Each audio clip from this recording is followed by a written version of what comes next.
Steve, it's as if you're watching us on YouTube and you're like, wow, they're in the same outfits. That's right. We are wearing the same exact outfit 1 week later. Nope, we are recording this on the 18th. But this is our season kickoff preview. Well, that's true. You do wear the same thing every week. This is game week. Yeah, it's a game week. It is a game week in podcast land. It is a game week. So happy game week to all who celebrate. That being said, this is our season preview kickoff extravaganza spectacular 2025 edition of Stuff Summer Says with Steve. Steve, did you know what we just did? We also hit a milestone recently, and I meant to bring it up on last week's episode that I didn't know about until... I don't know. It's an episode number? It is an episode number. We have hit 200 episodes. Woohoo! We have been persistent. We are now like, what's his face, right? The quarterback. The quarterback? On the Hulu show. Wasn't he number 200 on his Penn State jersey? Yeah, Chad Powers. Yeah, you were fired about him. Okay. Anyways, here's how today's show is going to work. It's mostly like me asking Steve questions. Pretty much how it is, except for one segment. As long as we're not doing Taylor Swift questions, I'm good. I saved the old guy, young guy, the best old guy, young guy for the year for tonight. I hope you're excited. We're not there yet, though. Be patient. All right. We're going to talk through three. We had some homework. I gave you some homework. 3 media storylines. We want to talk through those / fan storylines to the season. We've kind of got our like superlative section, which is some games that you're interested in, not interested in, things like that. Then we will bring back, as Russ told us, his favorite segment of the year, even if he didn't actually say that verbatim. I know that's what he was thinking. Our over under, and then old guy, young guy. Okay, you gotta be patient for it. Can't wait. It'd be great. All right. We've said the name of the podcast. We're gonna now do the fan media storylines of the year. So, what are your 3? We want to do one by one, but let's do what are your 3 biggest fan / sports media? I'm giving you all 3. You can give me one. I can riff off. I'm giving you one with a short lifespan that I'm sure isn't on your list. Okay. Can she do the flip? Yeah. We'll have that answered by Saturday. That's what I'm saying. I mean, for fans, you're talking fan. If I'm a fan, right? I don't have any doubt the young woman can do the flip. I'm excited for her. I'm glad we're there. The marketer in me, as much as I'm not a marketer, sometimes believes, and I guess you're giving it away if you do it on video on the reveal. But I'd have done it on the reveal. Yeah, like I'd have, whatever. You're fired. That's my first one. Okay, but that you know what? That's like probably number. That's a top 5 question that people are asking right now. For Penn State fans, right before the first game, I think you're right. I really do think nobody's asking, can they win the game? Like they know that. Right. It's pretty obvious and clear. Okay. My first one. Are you ready? I can't wait. How screwed up is the stadium going to be? That's how I wrote it down here. Explain. I think there's a lot of question marks. Number one, I think anybody sitting on the west sideline that is sitting in the temporary section or in the 2 corners, those are legitimate questions. Like what's that experience going to be like? I think that is pretty important. I am not concerned about it for this game or the first 3 games. That 4th game, I am concerned about entry into the stadium, and I am glad that they have 3 relatively smaller attendance games to figure out what that situation is going to be like. Because I do think this year, more so than any other year, we don't know what's going to necessarily be different as we sit here and talk tonight, but we can anticipate that there might be some changes to getting into the stadium. And so I think that's a legitimate question. I am also interested to see what the stadium is like from a like flow ability, like how people on the west side, particularly about right in the area where we sit, like how easy is it going to be to access that part of the stadium underneath the stadium, so to speak. I think those are legitimate concerns, questions that, to your point, probably are going to be answered after week 1 to a degree. But I think that's kind of, if we were going to rank the questions going into the season, that in terms of fan experience, that's number 1, I think, and the thing that people are most talking about right now. Yeah, and I think like it always does, that stuff's going to change from game 1 to game 2 to game 3. Like, I mean, both fortunately, I guess, from an adaptation and willingness to change perspective, that's a good thing. Right.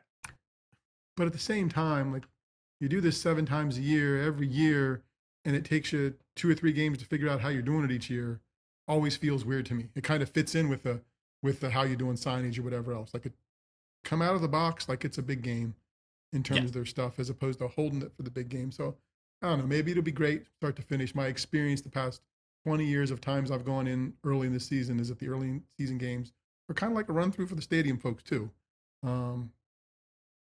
Which isn't totally frustrating, but it is interesting how things change by the time you get to the second or third game. You know? And I think I was thinking about this earlier because we talked about this before. We talked about this with like both that and the game day presentation and like how it changes. It is fascinating how, not that it's saying it needs to be perfect that from that first game, but you can, if you pay attention to it the way we do, which is probably the only 2 people that pay attention to it, that with the intenseness that we pay attention to it with, like you can notice a difference from that first game to game 4. And I do think the opponent and the energy and the atmosphere impacts that, right? But it is fascinating to me how like every year it's like we know that there's going to be some hiccups in game 1. And it's kind of weird. You would think for how well oiled they are as a machine. Maybe they're not. Okay. Number 2 for me, big picture, not Penn State, but bigger picture media nationally is pregame shows. This is a huge year, right? Lee Corso's gone. He gets 1 game. He gets the Texas game to start the season. So game day, which has its plan together, right? It's got Nick Saban. It knows what it's doing. Like it knows what it's doing now with all that stuff. But then Fox adds Portnoy and Barstool and whatever that becomes. So I think that's the second storyline is what do these shows become? Like, because they are a part of people's tradition and their routine for a game day. And they attract millions of viewers, many more millions of viewers than the other, but they're going to both change and it'll be interesting to see how they go about it. It will be interesting to see how that changes after Lee Corso, like the pre and post of Lee Corso and like what his impact is. Cause I do think that is an important part of the show, but I think we've all collectively been able to prepare ourselves for the fact that this was like Lee's final year was coming. It's interesting. You wrote that one down because that's similar to my number 2 of how will the fans' relationship with Fox evolve this year? Like, Do you think it's going to change? No, but can Fox mend fences and make things better? And it seems like I joked about this the other day. Like, it seems like Penn State and Ohio State should play for some sort of trophy that is related to Fox, but then I was like, you know what, that would be good for Fox because that would give them like credibility. I think to me, to your point about like Barstool in particular, like that drives, I feel like that alienates a certain part of the audience, right? And for another certain part of the audience, that probably invigorates that audience. And like I just think people, you know, the biggest home game of the year for Penn State is not going to be this year, which is great. You're probably looking at 2 of the biggest road games of the year being at noon, and that doesn't really matter for fans in terms of Penn State fans going to the game, right? So I do think that that's going to get better there, but does that get better nationally? To your point, I think is going to be a interesting storyline into the season. Yeah, and I think I know Pat McAfee's shtick, and I think I've seen him enough to know who he is, right? And to know what's to put on and what's not. And then he protects his people, and he is kind of a loyal, good guy. I'm sure they have spent dozens and hundreds of hours of what to do with the pick segment and the headgear thing with Corso gone. I don't know, because I'm not a Barstool guy, where Portnoy's shtick begins and ends. Like, I just don't. And I don't know even if I did know that I care to know. There might be room for them there, and I doubt they would do this because it's Fox on Fox crime, basically. But if Portnoy were the anti-noon guy, right? Like, oh, here we are at noon again. Right. You know, I don't know. I'm glad you guys are here because I don't want to, you know, whatever else. So it's just to lean into it a little bit, like, because that's their challenge, right? Nobody wants to play the big game at noon, even though they're getting paid to pay the big game, and the money drives. I mean, it's not changing, but maybe there's a way they could lean into it on air because their programming people know that it matters and their advertisers respond. So I don't know. It just seems like there's maybe a way that we're all in this. That maybe they can make that work for themselves, and because in a way that they haven't found yet among live audiences. Again, people watch, but in terms of the live vibe, whether it's at Ohio Stadium or here or some other places, it's not like, oh, game day's here. It's, oh, Fox is here, and they're the ones who are making us play at noon. Right. You know? No, I agree with that. Number 3 for you? Number 3 is national. Folks will hear it on games this year when they go to replay. No longer will you hear confirmed or stands when a replay happens. You will hear upheld. So confirmed and stands are gone. Upheld will be the word you hear. They're changing them to, because there was a nuance there. There was supposedly, well, did I hear confirmed or stand? Does that mean they've gotten rid of that and they're just going to say it's upheld?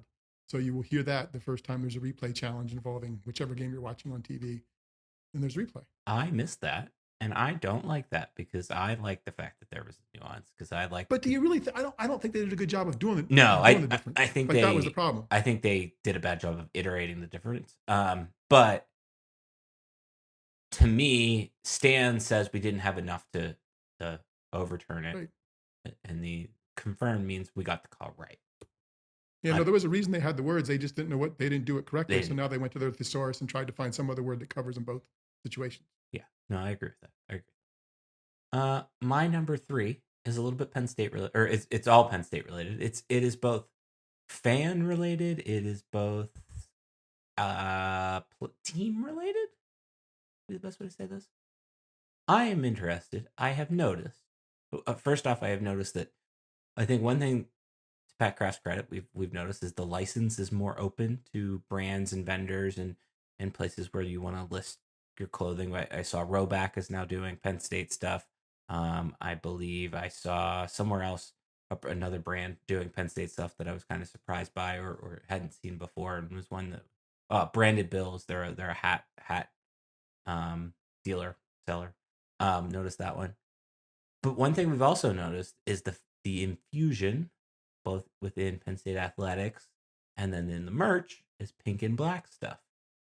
What I am wondering, and why I'm thinking this, let me spin my conspiracy theories. It was interesting to me that Penn State wore their Return to Greatness game jerseys for the home playoff game as almost a way to say we might not be wearing these anymore. And I'm just wondering, maybe we see them in the fall. That's just a hunch. Wow, that'd be big. But I want to know if we'll see them, and I want to see what that reaction would be like. Because it's been 5 years, 6 years of Generations of Greatness. I think we're due for a change there, and I do think if you paid attention, there's pink. Aside from maybe hockey, I can think of pretty much every single sport has some sort of pink and black. Maybe baseball doesn't. That would be the only one. We've seen that Happy Valley. I know men's volleyball is wearing, like, it doesn't even say Penn State. It says Happy Valley on it. Yeah, I think that would be something interesting to pay attention to. Yeah, I think whether it happens this year, I think in the next couple years, there's going to be some changes that way that are big. You know, you saw, I mean, and I don't know that it's this exactly, but Tennessee made a change in terms of outfitter recently, right? Like, and so I think there's stuff moving around in college sports that could impact Penn State that way. And I also, all that presentation stuff. I thought you were going to go with the lights thing. Like, I guess I'm a little scared that happens this year, but I think they wait to the stadium. I guess they can't, right? Because it's just temporary bleachers. But once they get the real West Side up, I think the light show's showing up. You're scared about that? I don't like the light shows. Give me a noon game, then I don't have to have light shows. I have been lobbying for this for years on this podcast. You know who has light shows? Teams that stink, like Purdue, because they have to have light shows and their team gets in the end Alabama zone. Has it. Teams that are really good to win national championships, like Alabama. Sorry. It's coming. It's gonna, whatever. It's gonna happen. Okay. All right. Moving on here. Our first of our superlatives that we will look back on. Maybe not on this section. Yeah, I don't think on this section, but the next section for sure. We will definitely look back on at some point in the future. I want to know, what game are you most excited for in 2025? Penn State wise, obviously all of these are Penn State related. Oregon. It's home. I can get to it. It'll be Oregon. I mean, at least it's happening here. Like I think that's I think that's the game that people are buzzed about. It's weird. It's like kind of clouded the judgment, or not judgment, but the clouded the futureness of the Ohio State game. Like everybody's kind of locked in on this Oregon game. But you got to go 1-0 with Oregon before Ohio State Right. matters, right? Right. No, and I think that's fair. Game that has Steve Samsel the most. Wait, what is worried. your? You didn't have it. Oh, Oregon. Yeah, mine was also Okay. Okay. Yeah. Okay. Game that has you most worried. I guess you have to say Ohio State, right? Because they haven't done it. Mm-hmm. That's right? fine. That's fair. Maybe you're going to say the one you're going to. I was going to say UCLA, which is one of the ones I'm going to. And that's sneaky. It'll be interesting, right? Because they got they got a quarterback now. They have a quarterback. I do think Penn State's a better team than UCLA. Thought that about going into the USC game. Maybe this is being a Steeler fan and knowing that Ben Roethlisberger never won a football game on the west side of the Mississippi, like all but twice in his career. I think I'm just a little anxious about that. I think they'll overthink. I don't think they'll overthink it. I think it'll sound like they're overthinking it. We're gonna have the travel story. The woe is us. We got to go to Harrisburg to fly again. We got to send our equipment out there, and I think they'll end up being focused because it's we got to stay focused. We got to find a way to protect our routine, that kind of stuff. Yeah, no, I agree. I think it's interesting to see how that, and that's going to be the case for the next 4 years, right? Because next year will be Washington, I think. The year after that is out at Oregon. And so this is going to be a storyline, and then it kind of starts. I think it probably starts all over again. Back to, and it's as much of a storyline as you want it to be. I mean, that's true. Thing. That's a good point.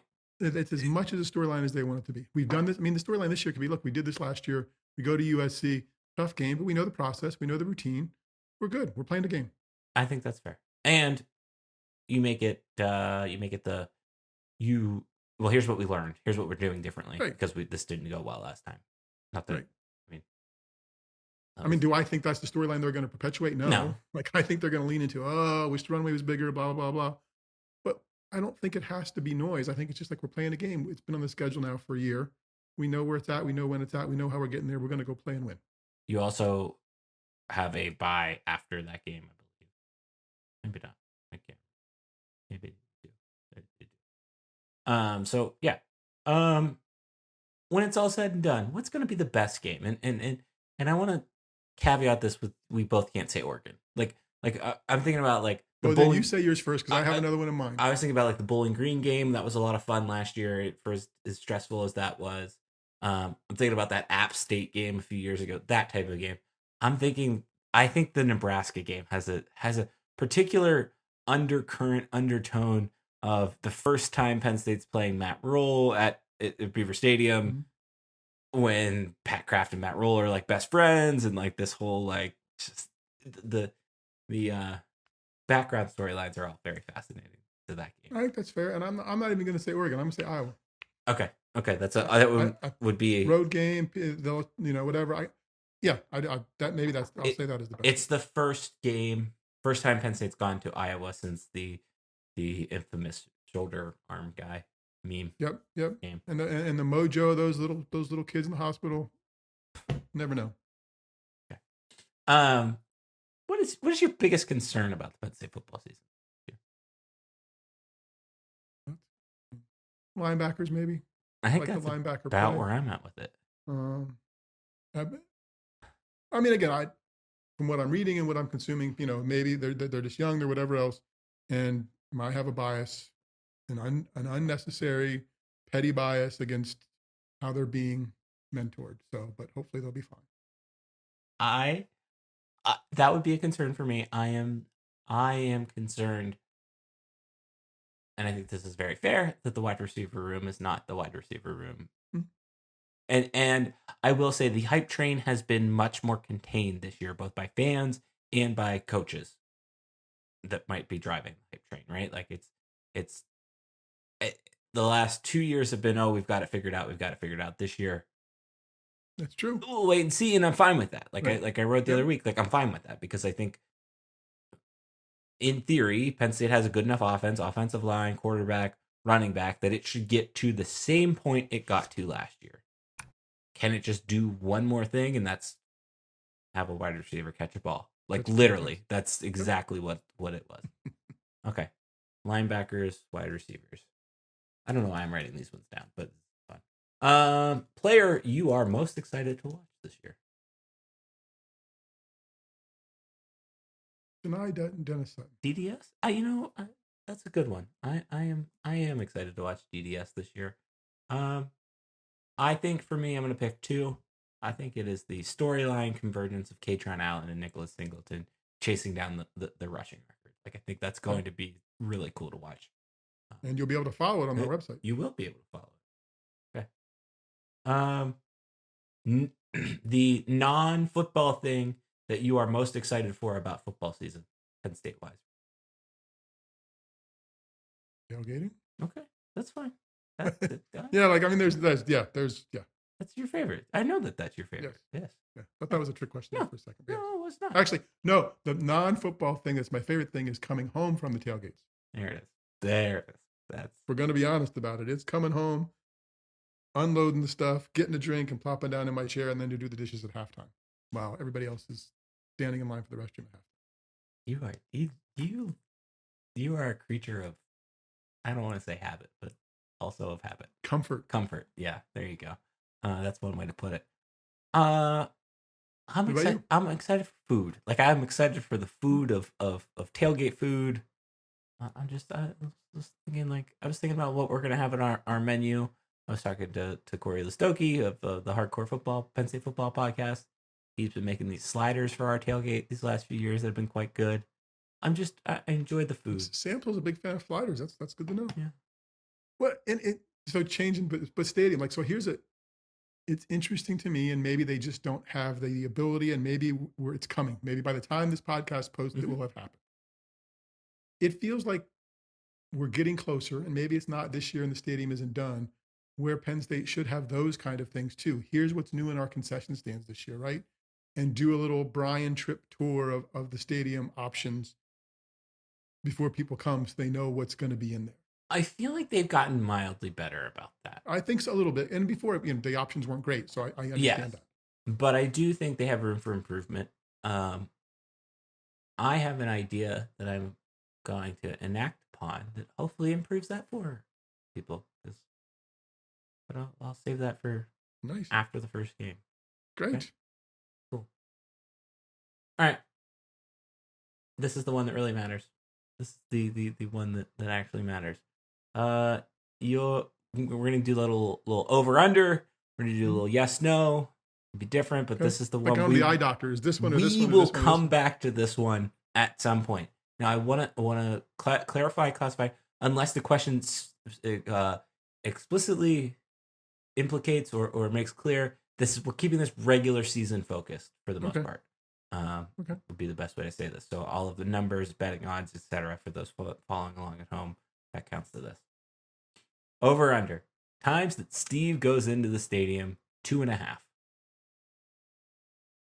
Under, because it'll be 2. Under. I would also take the under here. Unfortunately, would take the under here, and I think it's going to be under. It could be 3. I think you're going in once. I think you say this every year. Like, I'm gonna go in much time. Well, I gotta. Okay. Well, I did under. We'll see how it plays out. Okay. Chicken baskets consumed by me last year. It was 3. So I set the over. For the season? Yeah, 3.5. Over. 3.5 is over. Over. I'm thinking under because I am anxious about the lines to get the chicken basket. Get in earlier. Well, it's more so like the not so much getting in earlier. It's just like there's gonna be more people and less space. I feel like true, especially those temporary stands. Yeah, so we'll see. Okay.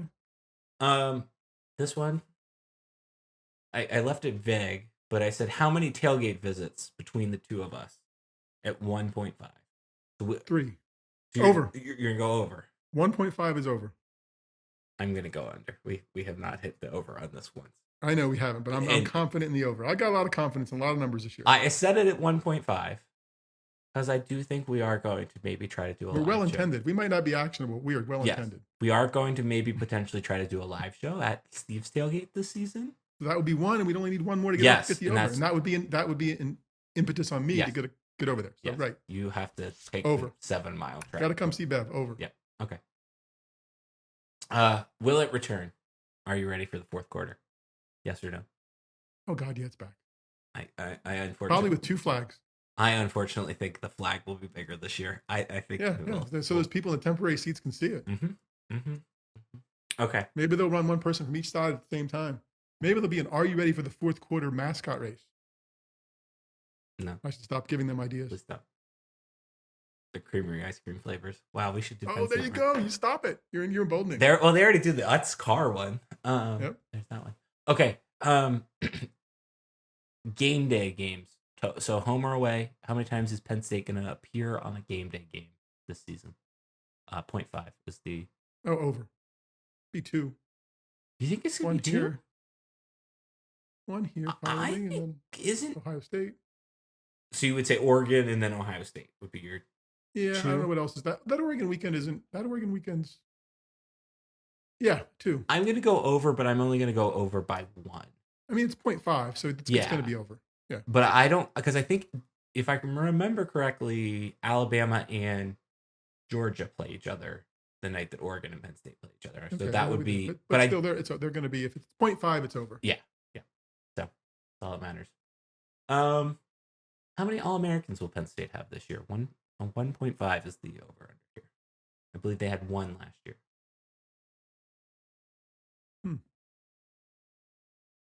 Under. They'll have 1 this year. I don't know who. Under? I don't know. 2 sounds like a lot. We're talking first team All-Americans? Yeah.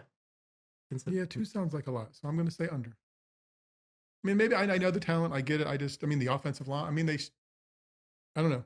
I don't know that there's anyone on the offensive line. I think the offensive line is going to be very good, but I don't know that there's a Olu Fashanu on this offensive line. Right. So you need these. You need a running back and you need a defensive lineman. And I can talk myself into both of us. Okay. So I'm going to go over. You go. I'll go under. You go over. Okay. Even though I just said denied Dennis Sutton was a player on the team. Yeah, that's true. You did. You didn't think this through. I get the irony. All right. Will Penn State have a Heisman Trophy finalist this season? No. No? I'm going to go yes. I think I've said yes every year that we've asked this Who's question. it going to be? I think it's going to be Drew Aller. I think Penn State's going to have half a decent enough of a quarterback, half a decent enough of a season, half a decent enough wide receiver room to get Drew Aller there. Okay. A lot of halves to make a whole. That's I know. That was 3 halves. That's a whole and a half. Fair. That's fair. Okay. Will Penn State make it to Indianapolis this season? Yes. You're gonna go yes. Yeah, I guess I have to. Yeah. Sorry, I had to think that through. If Penn State's making, I think we're both yes on Penn State making the playoff. Mm-hmm. Okay. 12 teams. We should probably remove that question from now next season because it's the Well, things. maybe next season. Well, that's true. Maybe Maybe next season's a little funky. All right, here it is. We are setting it in stone. The moment so many have been waiting for. Steve Sampson's 2025 Penn State football record prediction is. I'm sometimes not as optimistic as you. Do you want to go first? No. Okay, I want to I'll hear. tell you. I want to hear your answer. 12-0. Shut up. Who's going to beat them? I think they're going to be 11-1. Oh, no. See, you tried to go optimistic, and I optimistic did you. Well, no, that's. I mean, they have to be at some point. They have to beat Ohio State, right? This is the year they're going to beat Ohio State. 12-0. Like, I appreciate the challenge of Iowa out there. I don't. Nebraska might be better, but not by that time of the season. Or Penn State? If Penn State's any good by that time of the season, they're going to be better than Nebraska. Yeah, 12-0. There isn't a team that worries me, but I can't figure out. I just can't figure out until I see it how they beat Ohio State. But I think I'm okay with them going 11-1 because they get into the party, and that's all that matters. And I think that's the perspective that has changed so much with this expanded playoff. No, I get it. Right. And so that takes some pressure off in some games. I just think Do I think they're going to win those? Should they win those games and what I've read and whatever? It seems like if there's a year, it's going to be this year. And I actually workshopped that answer in the pool at vacation and gave the same 12-0 answer to my core, the core four, I guess, to the four of us, and the core remaining three. And they were like, no, you don't believe that. You should make a bet on that. Like, what would you bet on that? And I'm like, what are you talking about betting? Like, what would there be to bet? And my lovely wife was like, well, if they don't go 12-0, maybe you should not go to Nashville next year. And I'm like, well, wait a second. That sounds kind of serious. Like, I don't know if I'm willing to bet that much. But I've thought about it, and I'm willing to say that. Like, okay. All right. That could be 12-0. You said it at 8:04 Eastern on April 18th. It's etched in this podcast. Yeah, I mean, I have a plan B if I can't go to Nashville, but yes, I'm willing to give that up if they don't go 12-0. First world problems. I generally feel good about this year. I really do. I do. I know I said 11-1, but I just generally feel good. I feel like what changed so much, as I just kind of alluded to, of the fact of them just getting into the playoffs, understanding that, I think that takes a lot of the pressure off. I think they're going to be a great football team. I think the biggest concern for me is probably wide receiver and linebacker, and in that order. And I saw the body of work last year and how far that body of work got them, and in very much like how from 2023 to 2024, I thought Penn State's offense shouldn't get worse. I just can't imagine them getting worse with all of the pieces that they have coming back. And even if Abdul Carter is gone, like, it's just I don't think we give James Franklin enough credit for turning out tight ends and turning out defensive ends. I think that's what he's done best, and I think I really can't find a hole on this team in a way but I also don't know. I just, until I see differently, I can't get to 12-0. No, and that's where I was with Ohio State last year, right? 11-1, because we haven't seen them do it. But I think I feel like this is probably the year if they're ever going to do it. And no, they don't. They can go 11-1 and win the national championship, right? So if they don't go 12-0, the only person who loses is me. I'm not going to honky tonks, and they're still going to go play for the national championship, right? So, yay them. And I think, I don't know. We talk about this, and I think national championship expectations, they have, through their actions of players returning, through their actions of signing multi-million-dollar coordinators, through just the fact that I don't know what else, like, what other opportunity is going to come by for James Franklin at this point to have all of these cards in this spot. Like, I think it's all very fair and all very realistic. I tried to, like, be like, well, no, I'm not there. And as this summer has gone on, but I can't not be there. I think I can't imagine them. It will be disappointing if they're not playing for / winning a national championship in January. Would be you said it 8:08. 8:08. There we go. Look at that. 4 minutes. All right. Anything else about this season? Anything? No, go ahead. Okay. All right. So the reason, as everyone knows, if you've listened to this podcast, the reason why we were recording this on the 18th, which I'm so grateful for, Steve, I have tickets to go see Oasis on next Monday, which is usually our podcast recording night. We'll be driving back Tuesday. It's not enough time, so that's why we recorded it now. But in honor of that, and in honor of Taylor Swift announcing she's going to have an album, we're going to play a little game at this week's Old Guy, Young Guy, because you deserve some pain just for saying that they're going to go 12-0. I have 5 song lyrics. 5. I want you to tell me. You got 50-50 odds on it. Whether it's Oasis or Taylor Swift. Whether it is an Oasis song, I got no shot, but that's cool. Taylor Swift song. So you have a 50-50 chance. Okay. On all of these. There are 5. Are you ready? Yeah. Are there 5? Yeah, there's only 5. I thought I had 6 there, but it should only be 5. Okay. I'll pick you up at 3:30. We'll have lasagna. Oasis. Correct. It's a crazy situation, but all I need are cigarettes and alcohol. Oasis. Correct. It was all by design because I'm a mastermind. Taylor Swift. Correct. Look at that. 3. You've kept me like a secret, but I've kept you like an oath. Oasis. Or Taylor Swift. Taylor Swift. Final answer? Yeah. Good job. 4 for 4. Can you go 5 for 5? I made this last one tough. I all of the stars have faded away. Just try not to worry. You'll see them someday. Oasis. Look at that. He goes 5 for 5. See, look at that. It's going to be a good year, everyone. It's going to be a good year, everyone. Okay. That's this week's podcast, which we recorded last week. Can't make that more clear enough. Not that we need to make that clear, but I don't know why. We will do the normal stuff to get you ready for football season. At some point, it's game week. Yeah, this is game week. Tuesday or Wednesday, we will have depth charts, printable and on your phone screen. And that's what we've committed to you every season, and we will continue to do that every season until we're long gone. So we'll do that.